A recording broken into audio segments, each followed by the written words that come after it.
오늘 우리에게 주시는 하나님의 말씀은 마가복음 16장 1절부터 6절까지 말씀이에요. 교독하도록 하겠습니다.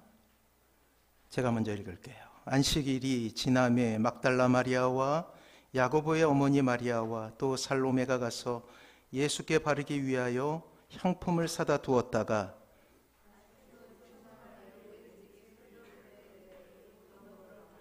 서로 말하되 누가 우리를 위하여 무덤 문에서 돌을 굴려주리요 하더니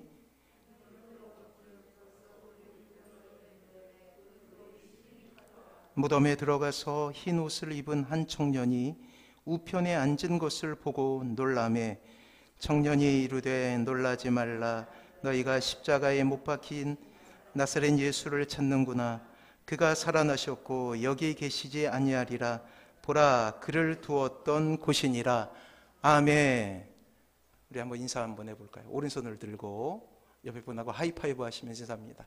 주님께서 부활하셨습니다. 짝 하고 소리가 나야 돼요. 다시 한번. 자, 시작. 주님께서 부활하셨습니다. 그래요. 어색하죠? 먼저 우리가 영상 하나를 보고 하나님의 말씀을 상고하도록 하겠습니다.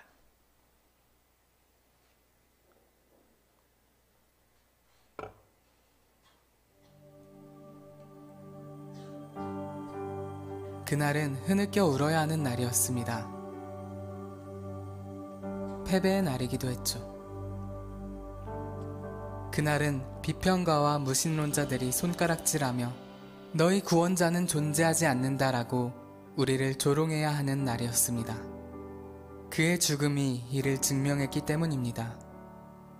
그는 이미 땅속에 묻혔고 사라졌으며 이제 곧 모두의 기억에서 잊혀질 것입니다.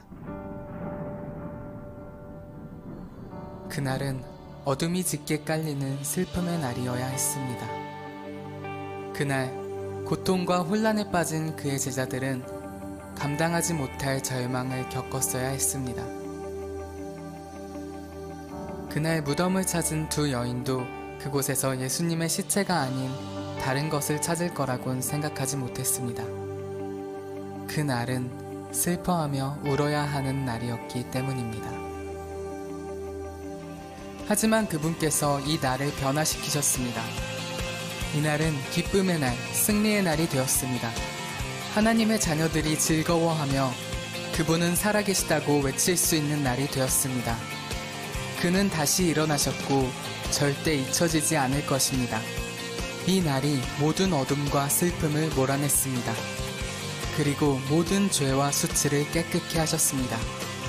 이날 사명과 약속 그리고 희망이 예수님의 참된 제자들에게 넘쳐 흘렀습니다.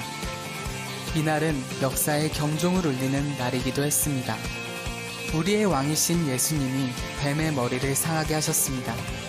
그는 죽음의 사슬을 끊어내시고 우리를 죄에서 구원하셨습니다.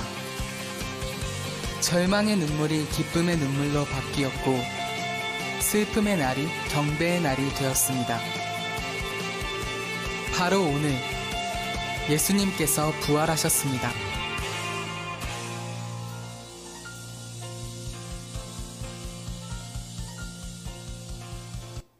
사랑하는 성도 여러분, 주님께서 부활하셨습니다. 이것을 믿으시기 바랍니다.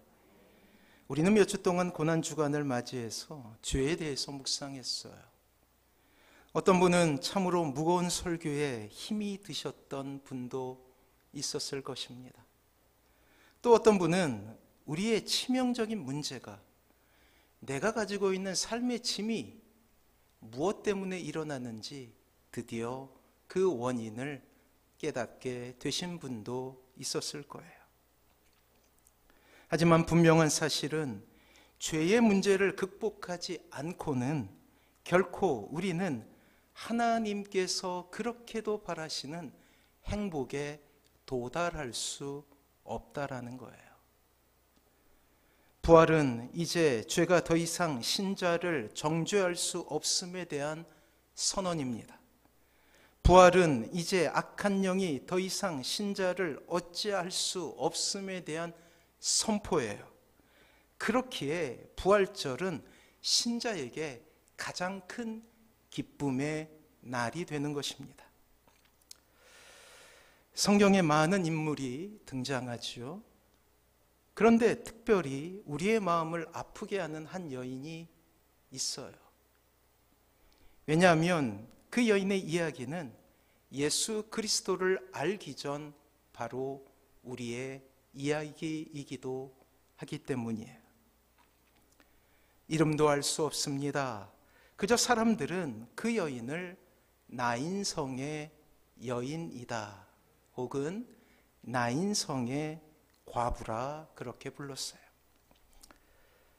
그래요. 그 여인이 살고 있었던 곳은 나인성이라 불리우는 자그마한 성이었죠. 이미 수년 전 그녀는 남편을 먼저 떠나보내야만 했습니다. 그리고 나서 이 여인에게 아들은 삶의 전부였어요.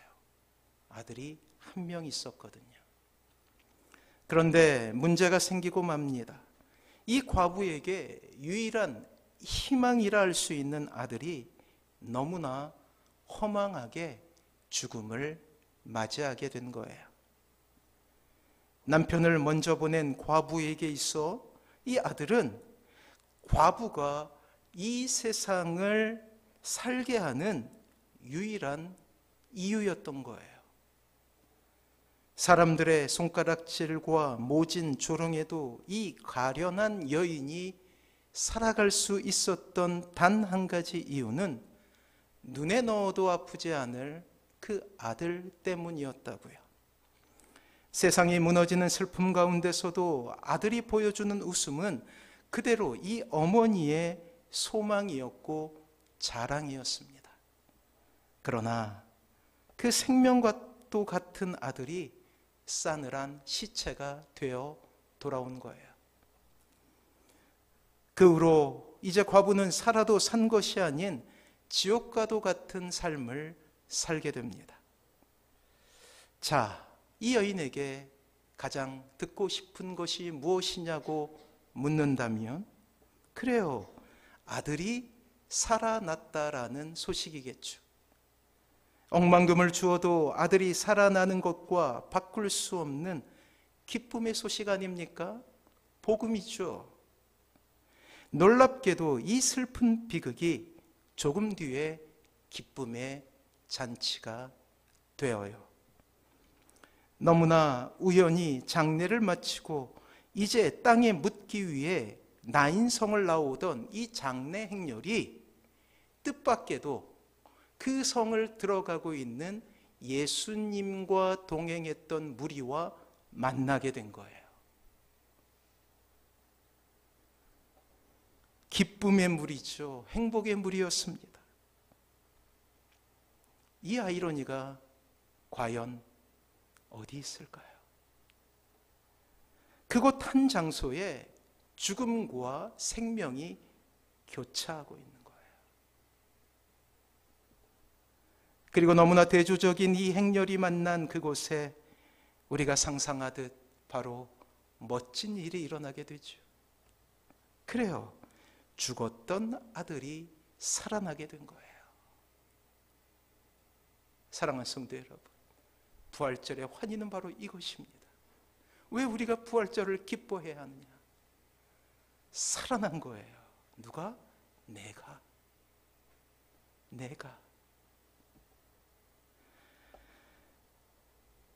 사랑하는 성도 여러분, 과연 우리의 인생 가운데 정답이 있을까요? 가장 가치 있는 삶을 살며 그래도 자신 있게 이 길이 정답이라고 자녀들에게 확신 있게 이야기해 줄 수 있는 길이 있는 것이냐 말이에요. 과연 해답이 있는 인생을 여러분들은 살아가고 계십니까? 아들을 군대에 보낸 어머니는 아들의 건강한 제대 소식을 기다리고, 또 수능 시험을 치른 수험생에겐 올해 수능을 잘 봤다는 소식을 기다리게 되겠고요. 또한 오랫동안 취업 준비하던 취준생에게는 취업에 성공했다라는 문자나 이메일이 그렇게도 소원하는 일일 거예요. 몸이 아파 병원에 입원한 환자에겐 이제 몸이 건강하게 되어서 퇴원하시라 라는 의사의 확신이 아마도 기쁨이 되겠죠. 하지만 우리의 인생을 뒤돌아보십시오. 돈의 문제 때문에 가슴 아파했고 잃은 건강 때문에 슬퍼했던 것이 우리 아니었습니까? 실패한 인생을 놓고 죽음을 생각한 적도 있겠죠. 사랑하는 이를 먼저 떠나보내고 울던 그때는 늘 이별이라는 것이 주는 큰 슬픔이 무엇인지 깨닫는 순간이었어. 때로는 실패하기도 하고 때로는 절망하기도 하고 때로는 낯선 타지에 와서 외롭기도 했던 것이 우리의 인생 아닙니까? 이렇게 우리가 꿈꾸는 작은 소원들이 이루어지면 기쁘지만 또 이루어지지 않게 되면 슬픈 것이 우리의 인생이었다라는 거예요. 행복의 조건 99가지가 우리의 손에 쥐어졌는데 불행 하나가 찾아오니 이 불행 하나가 99가지의 행복의 조건들을 앗아가 버리는 거예요.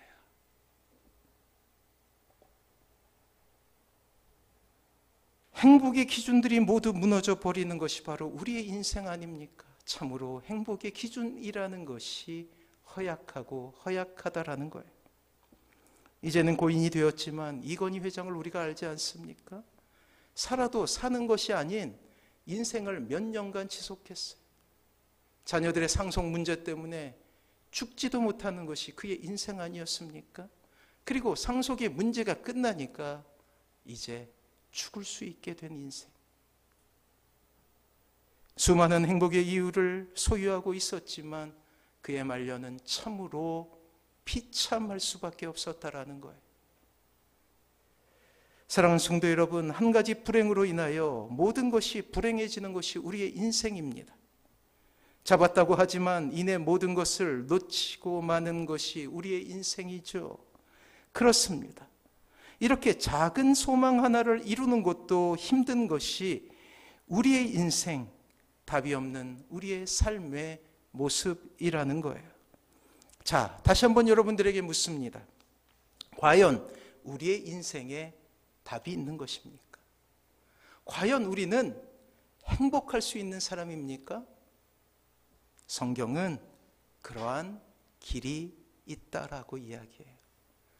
답이 있다라고 그렇게 이야기합니다. 그 전에 먼저 우리가 알아야 될 것이 있어요. 성경은 인간에게 찾아오는 모든 불행의 모습을 종합적으로 한 단어를 통해 설명해요. 실패, 절망, 좌절, 불안, 두려움, 우울감, 공포, 여러분들이 상상하는 모든 그러한 어두운 단어를 머릿속에 그리십시오. 그리고 그것을 커다란 믹서기에 놓고 돌려 하나로 만들게 되면 하나의 단어가 나오게 되는데 그것이 바로 죽음이에요. 죽음. 원래 하나님은 인간에게 행복이라는 너무나 자연스러운 삶을 선물하시면서 이 땅을 창조하셨어요. 그래서 에덴 동산을 아담과 하와는 낙원이라 부릅니다. 그곳에서 처음 사람이었던 인간은 가장 행복한 삶, 행복한 인생을 살아갈 수 있었죠. 더군다나 영원히 죽음을 보지 않고 행복한 삶을 살 수 있었습니다. 몇 주간에 알아봤듯이 그런데 문제가 생기고 말죠. 하나님 안에서 가장 지극한 행복을 누리던 인간이 하나님의 자리를 탐하게 돼요. 그것을 원죄라고 부른다고 말씀드렸습니다. 하나님과 같이 되려고 했다라는 거예요.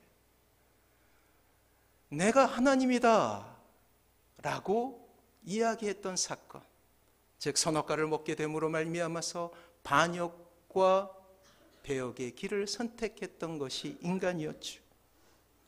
비련 인간의 역사를 보면 역모와 역심의 최후는 죽음이었습니다. 마찬가지로 이렇게 역심을 품었던 인간에게 찾아온 것이 바로 죽음이에요. 아담의 허리에서 나온 모든 인간은 죽음을 전제로 한 삶을 살게 되었다라는 거예요. 때문에 죽음이라는 것은 인간이 가지고 있는 모든 불행의 원인이 되는 거예요. 반대로 모든 불행을 한데로 모아보면 바로 죽음이라는 것이 되는 것입니다. 모든 불행의 끝이 죽음이 되는 것은 바로 이러한 이유 때문이에요. 자, 우리는 우리의 인생 가운데 행복을 방해하고 불행으로 돌아가게 하려 하는 모든 이유에 대해서 이제 알게 되었죠. 모든 비참과 저주는 하나님을 떠나버린 인간에게 찾아온 이 죽음 때문이었어요. 그렇다면 다시금 우리의 인생의 행복이 찾아올 수 있는 유일한 길이 무엇일까요? 그래요. 우리 인생 가운데 죽음이 해결되는 거예요. 육체적인 죽음의 문제뿐 아니라 우리를 불행하게 하는 모든 이유들이 사라지고 진정한 행복을 찾는 단 한 가지 방법이 있다라는 것입니다. 우리의 인생을 비참하게 만드는 원인, 죽음이라는 것을 극복하는 방법밖에 없다고요. 나인성 과부에게 일어났던 그 기적만이 우리를 진정 행복한 사람으로 만들어준다라는 거예요. 사랑하는 성도 여러분, 아들이 살아났다고 해서 금세 그의 인생이 바뀌지는 않았을 거예요. 여전히 굶주리게 되었고 여전히 고독한 인생을 살았을 거예요. 하지만 나인성 과부는 그 아들을 볼 때마다 감격하고 기뻐하며 행복할 수 있는 이유를 얻게 된 거예요. 그렇습니다. 성경은 항구적인 기쁨에 대해서 이야기하고 있어요. 이러한 죽음과 불행의 문제를 해결하기 위해서 많은 사람들이 노력해 왔습니다. 철학자들은 인간의 근본이 무엇인가에 대한 사유를 통해 극복하려 했고, 과학자들은 과학을 발달시켜 이 땅의 유토피아를 만들려고 했어요. 의학자들은 의학기술을 발달시켜 인간의 죽음을 극복하려 했으며, 정치가들은 치세를 통해 이 땅의 불행한 사람들을 구제하여 이 땅에 낙원을 만들려고 했다라는 거예요. 그러나 우리가 잘 알다시피 그 모든 것은 실패하게 되죠. 한마디로 우리는 스스로 행복을 찾을 수 있는 방법을 잃어버리게 된 거예요. 길을 잃어버렸다라는 것입니다. 그것이 2000년간, 주님께서 돌아가신 이후에 2000년간 이 땅에 많은 사람들이 꿈꾸었지만 이룰 수 없는 일이었죠. 다시 한번 말씀드리지만 99가지 행복의 이유를 소유했어도 만약 한 가지 불행의 이유가 우리의 인생 가운데 찾아오게 되면 여지없이 우리는 불행한 사람이 된다라는 거예요. 그렇다면 방법이 있는 것일까요? 어떻게 해야 우리는 죽음의 문제를 해결하고 진정한 행복을 찾을 수 있을까요? 다시 나인성 과부와 예수님의 이야기로 우리는 돌아가야 합니다. 성경은 인간의 인생 가운데 만남이라는 것을 통해 기적이 일어난다라고 이야기하고 있어요. 만남을 통해. 만남이 중요해요. 그래서 성경은 끊임없이 하나님과 인간이 만나는 이야기로 가득 차 있어요. 특히 주님과의 만남이 중요하죠. 예수님과의 만남이야말로 이 죽음의 문제, 우리가 경험하게 되는 불행의 문제를 해결할 수 있는 유일한 길입니다. 그저 만나기만 하면 된다라는 거예요. 왜냐하면 생명을 다시 살리실 분은 예수님밖에 없기 때문이에요. 왜요? 주님께서만 죽음을 넘어가셨잖아요. 부활하셨잖아요. 보여주셨잖아요. 이렇게 주님을 만났을 때 우리의 인생 가운데 99가지 불행이 있다 할지라도 행복의 이유 한 가지만 있다면 우리는 행복한 사람이 될 거예요. 놀랍게도 이미 행복의 이유는 여러분들의 손에 쥐어져 있다라는 거예요. 이것을 믿으시기 바랍니다. 그래요. 아울러 예수님을 만나는 것이 왜 우리에게 소망이 되느냐? 그 만남의 비밀에 대해, 그리고 아들이 다시 살아나는 이유에 대해 성경은 이렇게 말씀하고 있어요. 누가복음 7장 13절부터 15절 말씀이 주보에 있습니다. 우리 같이 한번 읽어볼까요? 같이 읽습니다. 시작. 과부를 보시고 불쌍히 여기사 울지 말라 하시고 가까이 가서 그 관에 손을 대시니 맨 자들이 서는지라. 예수께서 이르시되 청년아 내가 네게 말하노니 일어나라 하시매 죽었던 자가 일어나 앉고 말도 하거늘 예수께서 그를 어머니에게 주시니. 사랑하는 성도 여러분, 여러분들의 그 슬픈 마음 가운데 공감하시는 주님의 은혜가 있어요. 과부를 보시고 불쌍히 여기사, 그리고 장벽들을 넘어서 주님께서 여러분들에게 찾아오십니다. 관을 손대시니. 관에 손대는 것은 부정한 일이었어요. 바리새인과 율법주의자들에 의해서 공격당할 만한 그러한 일이었어요. 유대인들에게는 상상을 할 수 없는 일이에요. 그러나 주님께서는 생명을 살리기 위해서 관에 손을 대십니다. 그리고 명령하시죠. 청년아, 내가 내게 말하노니 일어나라. 그러자 죽은 자가 일어나게 된 거예요. 주님은 스스로 비난받을 수 있는 자리에 서십니다. 생명을 살리기 위해서 감수하시죠. 십자가가 그것 아닙니까? 그것이 바로 우리를 대우하시는, 여러분을 대우하시는 하나님의, 주님의 사랑이에요. 인간들을 향한 절절한 아버지의 마음이 여기 담겨져 있죠. 이 죽음을 극복하기 위해 반드시 필요한 것은 나 대신 누가 죽는 거예요. 그것을 조금 어려운 말로 대속이라고 부른다고 했죠. 대신 속, 용서함 받기 위해 죽임을 당한다라는 거예요. 우리가 학생 시절 무엇인가 잘못했을 때 대가를 치러내고 그 잘못에서 해방되었듯이, 인간이 죽음에서 생명을 얻을 수 있는 유일한 길은 누군가 나 대신 죽는 것밖에 없었어요. 이것 때문에 예수님은 십자가의 고통을 감수하시죠. 하나님은 이를 위해 아들을 십자가에 내주는 고통 가운데 서실 수밖에 없었습니다. 그리고 성자이신 예수님은 이러한 성부 하나님의 요청에 순종하셔요. 그리고 스스로 십자가 길로 가십니다. 십자가에서 자신의 몸을 찢으시죠. 그렇습니다. 우리가 받은 사랑은 이렇게 위대한 거예요. 우리를 불쌍하게 여기시는 하나님의 놀라운 사랑이 있었기에 가능했다라는 것입니다. 우리가 어떠한 자격이 있어서 예수님을 만난 것이 아니에요. 그저 우연히 지나가다가 예수님의 무리를 만난 나인성 과부처럼 우리도 하나님께서 선택하셔서, 그렇게 우리가 무엇인가 잘난 것이 있어서 살림을 받은 것이 아니라 그저 그렇게 주님께서 만나주셔서 우리가 살아날 수 있었다라는 것입니다. 우리같이 자격이 없어도 하나님의 사랑이 우리를 예수님의 기쁨의 행렬, 행복의 행렬 가운데 속하게 하신 거예요. 사랑하는 성도 여러분, 이것이 기적입니다.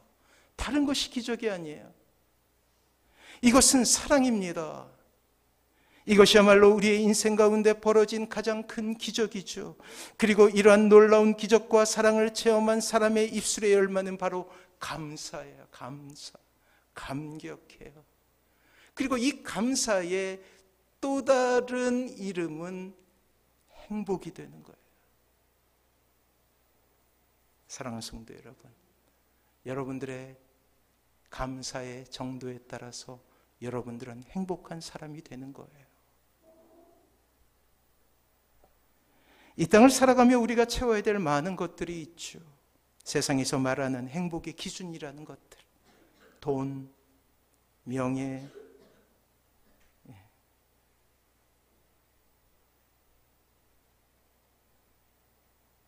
저희 딸이 작년에 이제 초등학교를 졸업했는데, 요즘에는 그 교장 선생님이 이걸 다 주더라고요. 졸업장을. 아이들이 많지 않아요. 꽤 많았는데도 다 주시더라고요. 근데 그때 이제 아이들의 얼굴과 장래 소망이 나와요. 장래 소망 하면 이게 떠오르는 게 있지 않습니까? 내가 무엇이 되겠다. 근데 요즘 아이들은 좀 다르더라고요. 통장에 2조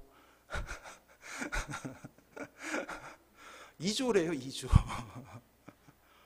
한 달에 통장에 2천만 원씩 들어오면 좋겠다, 막 이런 게 꿈이더라고요. 좀 다른 세상이 된 것 같아요. 그리고 인기가 있을 거예요. 지위도 있겠죠. 건강도 있겠죠. 우리의 삶을 더 윤택하고 누군가에게 부러움의 대상이 될 만한 그러한 조건들 말이에요. 하지만 우리는 성경을 통해서 이러한 것 이전에 우리의 삶에 일어난 다른 모든 것을 합쳐도 바꿀 수 없는 감사의 조건을 발견하게 되는 항구적인 감사. 바로 주님께서 여러분들을 만나 주셨습니다. 이것을 믿으시기 바랍니다. 생명을 얻게 된 거예요. 그래야 우리는 죽음이라는 것을 생명이라는 것으로 바꾸고 영벌에서 영생으로 우리를 옮기시는 하나님의 기적을 경험하게 된 거예요. 사랑하는 성도 여러분, 세상의 것이 채워지지 않았다고 해서 불행하다 생각하지 마십시오. 행복 시리즈를 하면서 제가 말씀드린 것이 있어요. 기쁨 시리즈를 설교하면서 말씀드린 것이 있어요. 행복과 기쁨은 의지적인 선택이다. 내가 선택하는 거예요. 갈림길에서 선택을 하는 거예요. 때문에 예수님을 만나는 것은 이 세상에서 그 어떤 것보다 중요해요. 우리 인생의 모든 숙제가 한 번에 해결되는 순간이에요. 왜요? 죽음이란 것을 극복하게 되었잖아요. 그렇게도 꿈꾸는 진정한 행복을 찾을 수 있는 유일한 길이기 때문입니다. 사랑하는 성도 여러분, 오늘은 부활절이 우리가 이날을 기뻐하는 이유는 주님께서 다시 십자가에서 죽으신 지 3일 만에 살아나셨기 때문에, 육체적으로 살아나셨다는 거예요. 십자가로 끝난 줄 알았는데 3일 만에 주님께서 다시 살아나셨어요. 참으로 놀라운 일이 일어나게 된 것이죠. 드라마로 보면 멋진 해피엔딩이 된 것입니다.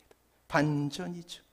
우리의 마음을 시원하게 하는 그런 대역전극이 3일 만에 일어나게 된 거예요. 하지만 우리가 주목해야 될 것은 이러한 사건이 주는 놀라운 이야기의 전개가 아닙니다. 마치 영화와 같이 우리의 마음을 설레게 하는 위대한 반전에만 우리가 마음을 뺏길 수 없다고요. 왜냐하면 주님의 부활하심은 놀랍게도 이 땅에 주님을 만나고 주님을 믿은 모든 사람이 죄와 죽음에서 벗어났다라는 해방의 선언이기 때문이에요. 잘 와닿지 않으신가요? 주님께서 부활하셨다라는 것은 우리도 부활할 수 있다라는 이야기예요. 주님께서 죽음을 이기셨다라는 것은 우리도 죽음을 이길 수 있다라는 선언이에요. 그래서 우리는 기뻐해야 된다라는 거예요.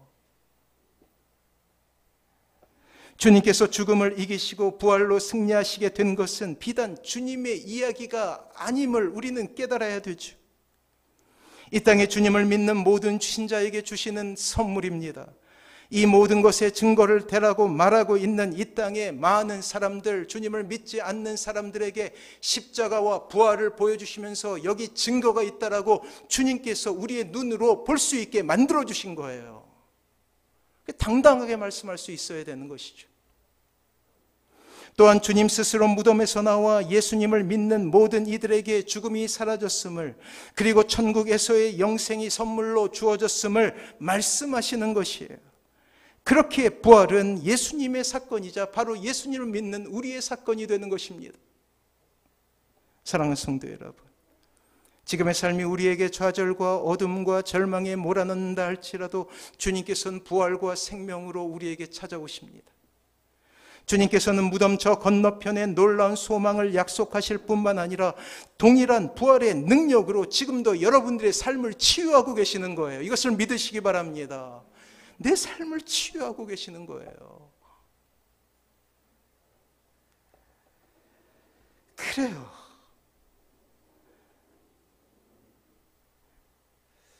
그런데 오늘 본문을 보면 그 부활의 소식을 사람들이 기대하고 있지 않았음을 우리는 보게 돼요. 마치 오늘날에 예수님을 믿지 않는 사람들처럼 말이에요.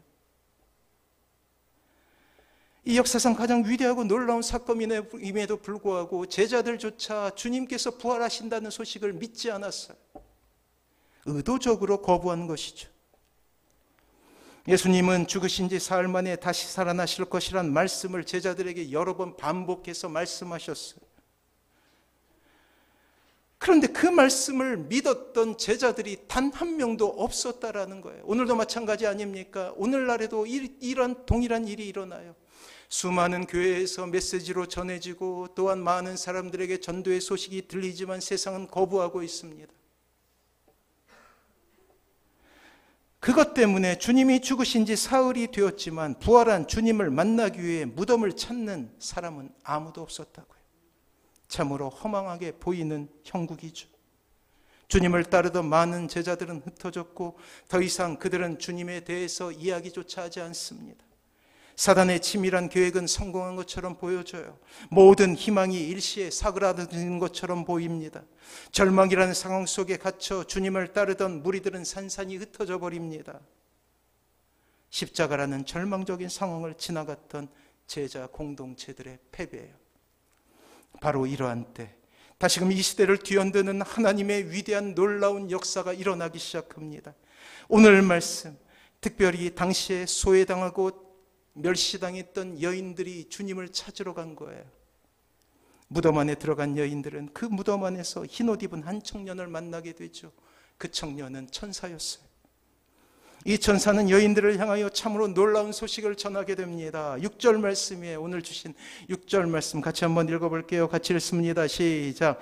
청년이 이르되 놀라지 말라. 너희가 십자가에 못 박히신 나사렛 예수를 찾는구나.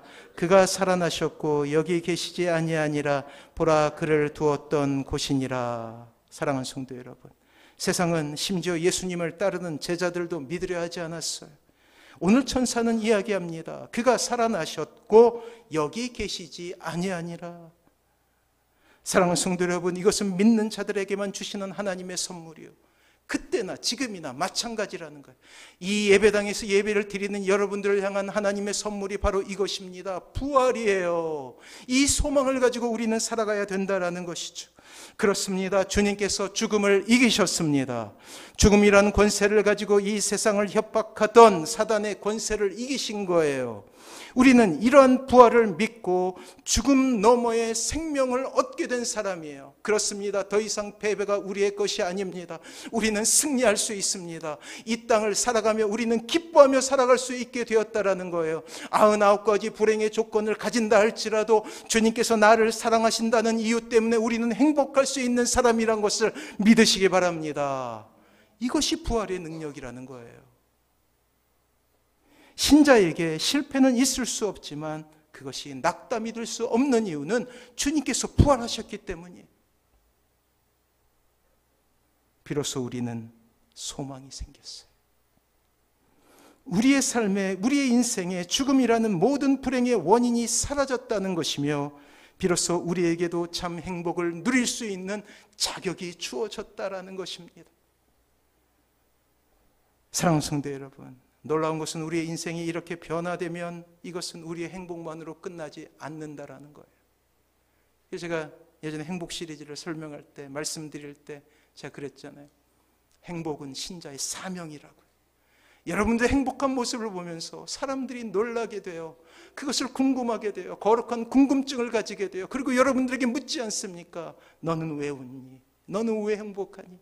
그때마다 여러분들은 자신 있게 이렇게 이야기할 수 있습니다. 예수님을 만났기 때문입니다. 예수님을 만났기 때문입니다.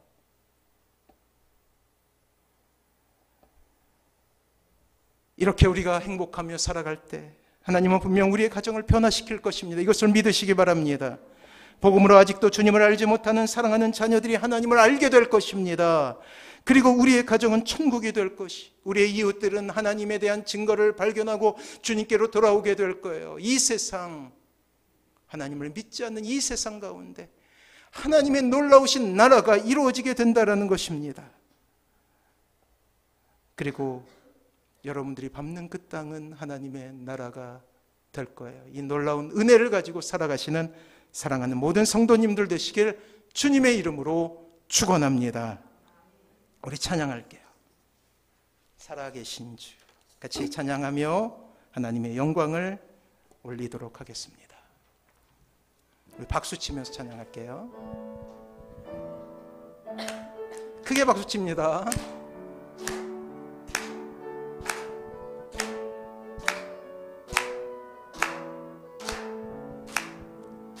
주 하나님 독생자 예수 날 위하여 오시었네. 내 모든 죄 다 사하시고 죽음에서 부활하신 나의 구세주 살아계신 주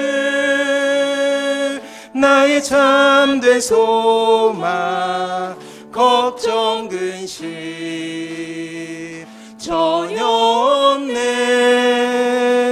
사랑의 주네 갈 길 인도하니 내 모든 삶의 기쁨 늘 충만하네.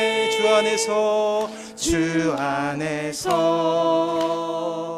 거듭난 생명 도우시는 주의 사랑 참 기쁨과 확신 가지고 예수님의 도우심을 믿으며 살아계신 주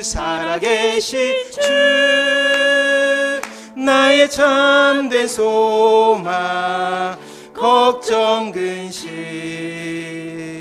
전혀 없네. 사랑의 주네 갈 길 인도하니 내 모든 삶의 기쁨 늘 충만하네. 그 언젠가 주 볼 때까지 주를 위해 싸우리라. 승리의 길 멀고 매도 주님께서 나의 앞길 지켜주시리. 살아계신 주 나의 참된 소망 걱정 근심 전혀 없네. 사랑의 주 내 갈 길 인도하니 내 모든 삶의 기쁨 내 살아계신 주 나의 참된 소망 걱정 근심 전혀 없네. 사랑의 주네 갈 길 인도하니 내 모든 삶의 기쁨 늘 충만하네.